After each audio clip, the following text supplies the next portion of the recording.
within 12 hours. I missed. Sorry, go ahead. Hi, everybody. Welcome back to Movie Related. It is time for Marvel Review, the series Loki Episode 3. And what was it? What was the title of this one? Doesn't matter. Yeah, who cares? Lamentus was the night title.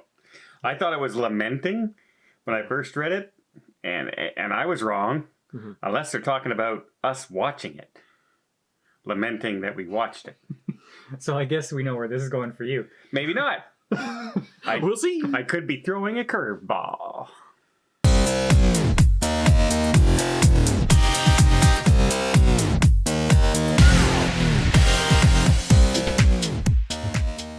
Okay, quick recap.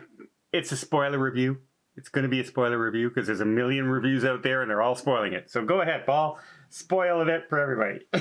Okay, when last we saw them in episode 2, this weird lady, don't know who she is, she escaped. Loki follows her into the TVA. Is that what it's called? Yeah. Okay, the time place. And she's going there, and he follows her, he stops her, and he uses this little device. They both fall through this dimensional door onto this planet that's about to be destroyed. And they have to find a way to recharge this little doohickey that they have in order to escape the planet. Okay, so I had a few problems with this episode.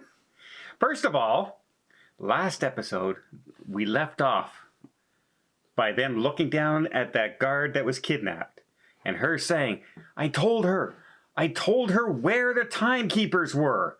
And then we spent 4 minutes of the opening episode learning that she told them where the timekeepers are. Yeah, but it wasn't just to recap.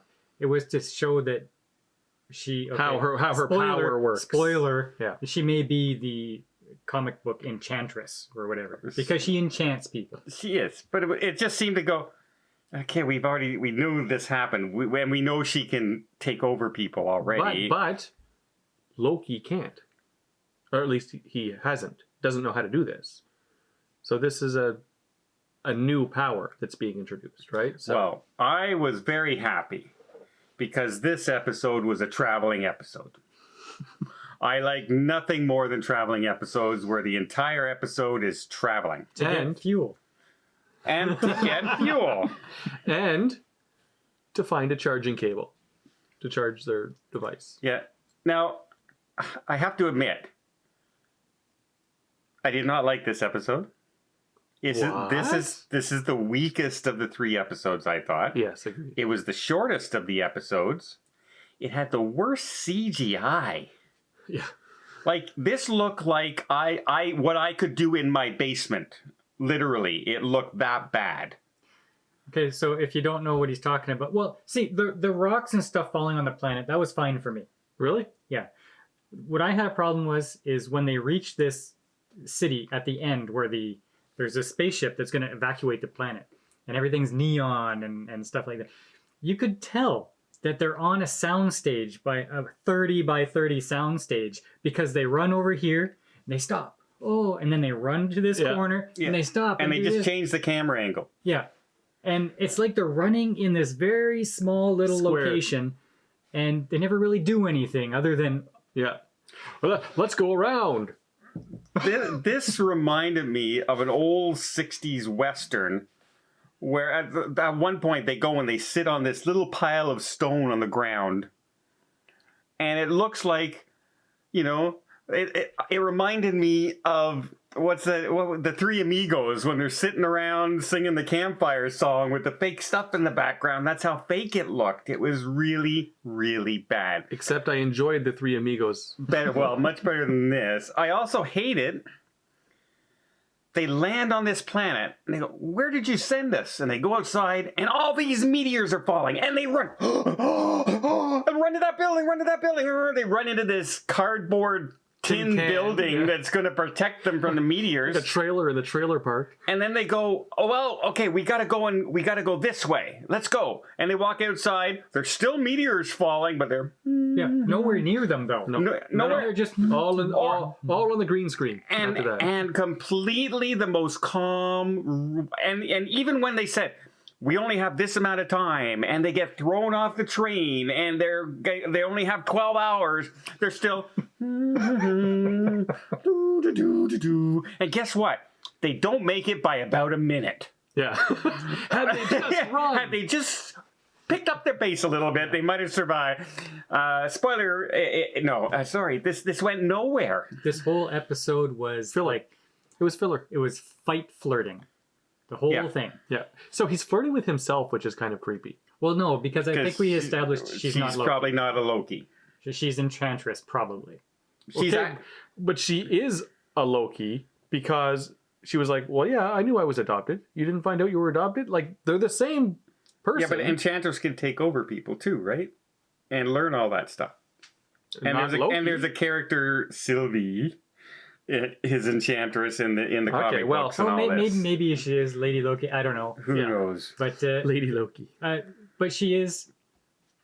He is very into himself, right? So whether he's flirting with himself or someone else doesn't really make a difference. They spent the entire train ride talking about love. Yeah, it was so slow. It was so slow. And there was no banter. No, That wasn't They banter and tried, everything. but it wasn't. I was waiting for the witty retorts, And there but was it was none. just an answer. Yeah. And then they say something, and the other person says something, and there was nothing interesting about what they were saying. Right. Like, you would think that he would want to know everything about where she came from. And vice versa. She would want to know everything about where he is from. No, she wanted to know about his mother, and he wanted to know about love. And we got to hear him sing an entire song in Norwegian or whatever Yeah. it was. There was one callback to Thor when he Throws had, his, the he had cup. his drink and he threw his cup. In That's the it. original Thor movie. Yeah. Bring me another. But That was it.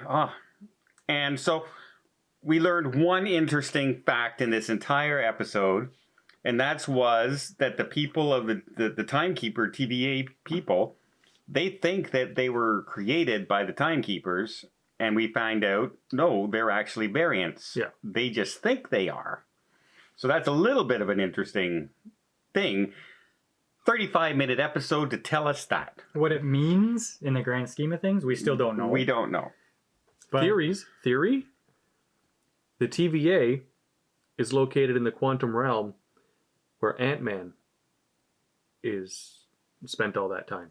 That's my theory. That's why time moves differently at the TVA. where did you get this theory? You just conjured that? That's what's online. Really? Is that because there was a city when you're watching Ant-Man, there's a city in the distance when he's in his sort of quantum realm, and it looks kind of like the TVA area. I didn't see that city thing. Neither have I. Well, Maybe that's out there. Maybe in the comic books, but not in the movies. It would be an interesting way to tie it together, I guess. I guess. But who these people are, the TVA and their masters, it's all up in the air for me. I don't know anything about that. No. All I know is that the journey to get there in episode 3 was really boring and lame. Very, very boring. And you know what? I really missed. Owen Wilson hasn't been much really in this series, other than the odd Joker here and there. But man, did I miss him in this episode? Yeah. Because the episode went nowhere, absolutely nowhere. Like when for you me. have a season that's literally 6 episodes, why do you need a filler episode? I don't know. Like the person playing the lady variant, she's good. I like her. But the writers really let us down, giving her really crappy lines and really no purpose in the episode. I know that she could do her role well, Yeah. but they didn't give her anything to work with. And when they do give her a joke, it's not a good one. Well, I forget the lady's name who wrote the episode, but her entire writing credits has been a series called Four Weddings and a Funeral, I think. A TV series, not the movie, TV series, and the new Ms. Marvel coming out.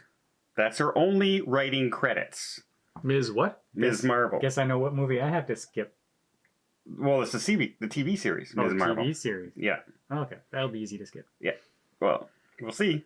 But I mean, it doesn't sound like she's written any action before in her life.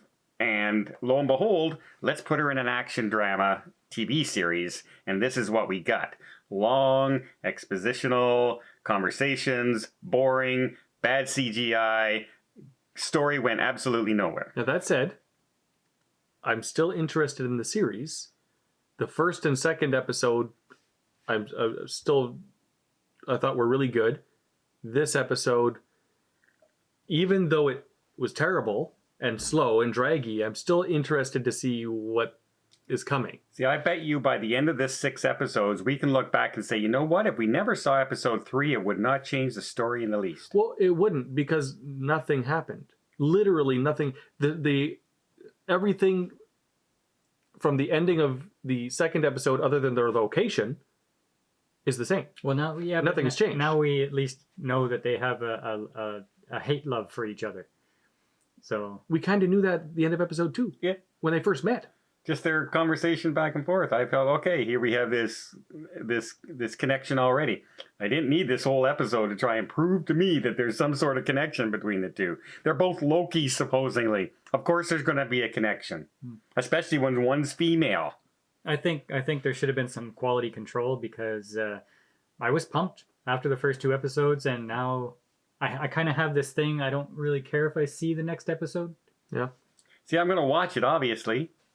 I just hope this isn't a sign of the next things to come. And I don't think it will be. I think it'll pick up. I hope so. But to me, this was a disappointing episode. Yeah. I think they should have watched it before they released it and thought, no, let's change it. No, we have to upload this in time. Yeah. Yeah, my release time. Yeah. I got to write my Ms. Marvel script. Okay. Well, yeah, that's Loki, episode 3. You can skip it. The only thing you need to know is they're still stuck on the planet. And that's it. The spaceship was destroyed. And they still don't have a charger. And they're somehow connected. And we fell asleep watching the episode twice. I guess, I mean, they didn't make it off the planet, so they still have the moon that's going to crash into. They're going to crash into the moon. I don't know where we're ending this. So good luck editing this, and until next time, we'll see you on the channel.